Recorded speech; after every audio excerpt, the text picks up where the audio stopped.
Welcome again, students. In this short video, I am going to tell you about the axillary group of the lymph node. These axillary group of the lymph nodes are located in the axilla, okay? And there are many groups present within the axilla around the this axillary vein and its tributaries. Now, the area of the drainage of the lymph for this axillary group of lymph node is quite extensive. It drains to the whole of the upper limb. Okay, it drains to the whole of the upper limb. This is just a simple diagram. This is the median plane. This is the umbilicus. The neck is here. Okay, so it drains the anterior aspect of the trunk and the posterior aspect from the label above the label of the umbilicus right up to the neck, okay, clavicle, and the whole of the upper limb, both on anterior as well as on the posterior aspect of the trunk. The lymph goes to the axillary group of the lymph node.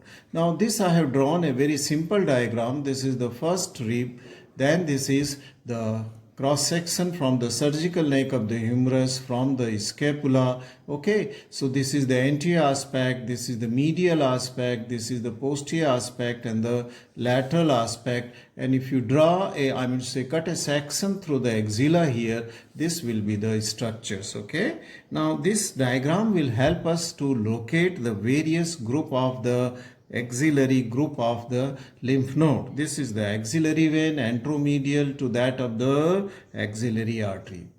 It may be second part or the first part of the axillary artery. Just this is a diagrammatic representation of the axilla, and we will locate the groups, various groups which are present in the axillary groups of the lymph node. So how many groups are there in the axillary groups of lymph node? There is a lateral group. Okay, there is a lateral. Say for example, this is the lateral side of the axilla, this is the posterior side, this is the medial, and this is anterior. So let us draw some of the lymph node here. Just this is the lateral group of the axillary lymph node. So you note down in your notebook lateral group. Okay, then there is an anterior group of lymph node. This is the pectoralis major muscle going to the lateral lip of the bicipital groove here.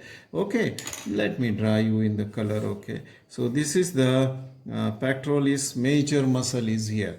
This is the subscapularis muscle which forms the posterior wall of the axilla, and this is the serratus anterior muscle onto the medial side. So this is the lateral group. Then we come to another group that is called as anterior or called as pectoral because it lies deep to the pectoralis major. So this is the anterior aspect and pectoralis major is present here. So it is the anterior group or the pectoral group of the lymph node. Then comes a posterior group or subscapular group because it lies on the subscapularis muscle which forms the posterior wall. So this is the posterior group or the subscapular group.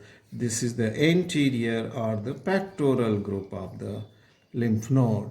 Then there will come a group which is onto the medial side. That means it is very close to the serratus anterior. Okay, so that is sometimes also called as the central group. Okay, so just call it as a central group which is in the center, say for example center, close to the medial side. So it is the central group of the lymph node. Okay, it is present in the central part of the axilla. All these group of lymph nodes, they are embedded in the fibrofatty tissue of the axilla. If you have dissected the axilla, you must have noticed that all these great blood vessels, artery, vein, and the cords and branches of brachial plexus, they are all embedded within the fibrofatty. It is difficult to separate them out, okay, because you have to remove the fibrofatty tissue. Then there is a group which is called as the apical group of lymph node which is close to apex, which I cannot show you here in this. Okay, so this group which I have was the central, in the center of the axilla, central group of the lymph node. The apical will be above, more towards the apex of the axilla. Okay, and you know the apex of the axilla. Now this group of lymph node I will draw here along the path of this vein, that is the axillary vein, because most of the lymph node in the body, they are arranged very close to that of the veins, okay, vein and blood vessels, but more close to the vein. Now let us see the lateral group where it is located. Okay, the lateral group is located here near the floor, okay, onto the lateral aspect, anterior and lateral aspect of the axillary vein. So this is the lateral group, which in a cross section diagrammatically I have represented now we see it actually in relation to the axillary vein. So this is the lateral group of the axillary lymph node. Okay. Now this lateral group of the axillary lymph node, it drains the upper limb, okay, it drains the whole of the upper limb, right?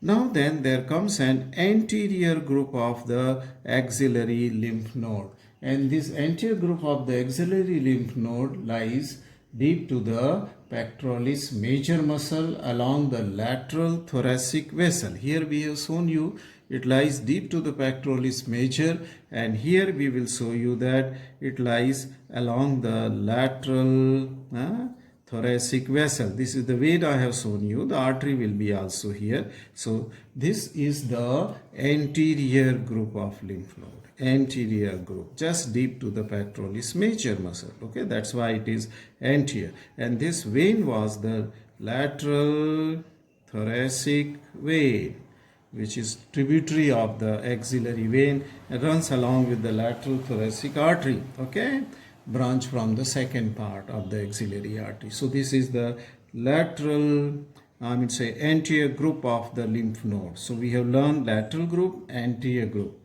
Okay, let us see the posterior group of the lymph node. Okay, the posterior group of the lymph node will lie onto the subscapular muscle in the posterior wall of the axilla, into the posterior wall of the axilla. So that cannot be shown here, or just I will show you close to this vein, that is the subscapular vein. So difficult to visualize their anterior and posterior relation, but just remember that this lies in relation to the subscapular vein along with the subscapular artery, and this is the circumflex scapular vein which was running along with the circumflex scapular artery. So this is the posterior group, lateral group, anterior group, and in between all these, okay, here in this diagram between the anterior, lateral and posterior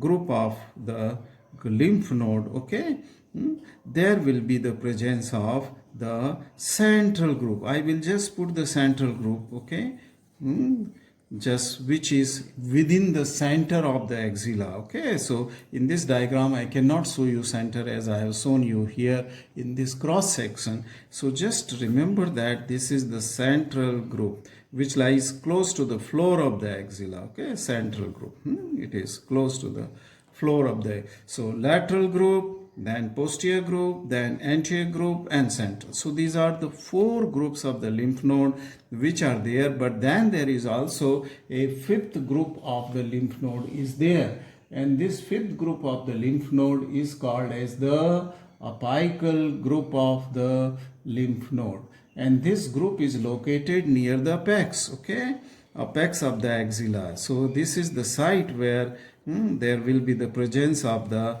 apical group of the lymph node, very close to the outer border of the first rib. As soon as the vein goes inside, superior surface of the first ribs. This is the first rib, okay, this is the first rib.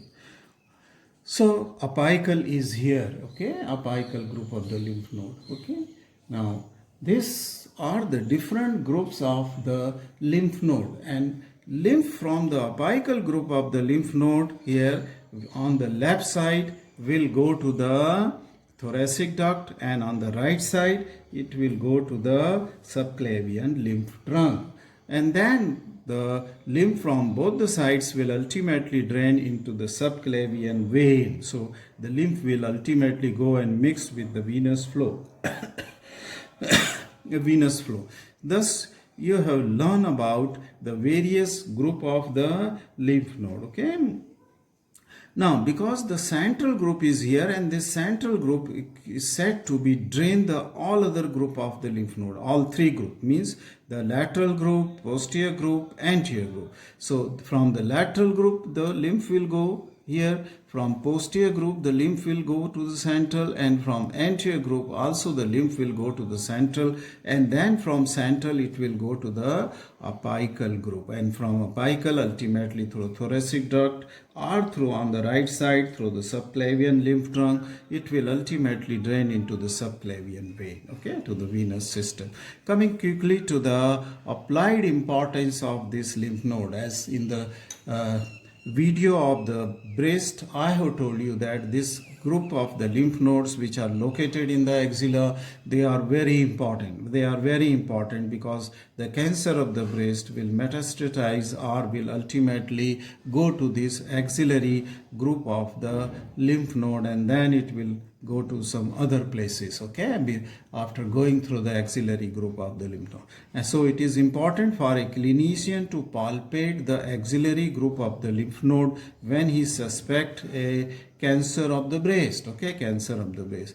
Not only the cancer of the breast, all other areas, okay, that means the anterior part of the trunk, okay, on one side, and the posterior part of the trunk, then the whole of the upper limb right up to the neck, all this territory, okay, has to be, if there is something wrong in this, then the ultimately axillary group of the lymph nodes are involved, okay, any infection, any tumor, okay, this lymph node are first to be involved. So this is the applied importance of the axillary group of the lymph node. Just draw the 2 or 3 very simple diagrams and then just divide this group of lymph node into 5 groups: anterior, posterior, then it is the central, lateral and apical group of the lymph nodes, okay, and mention about the territory of its supply. That will complete your short note which you can finish within 8 minutes.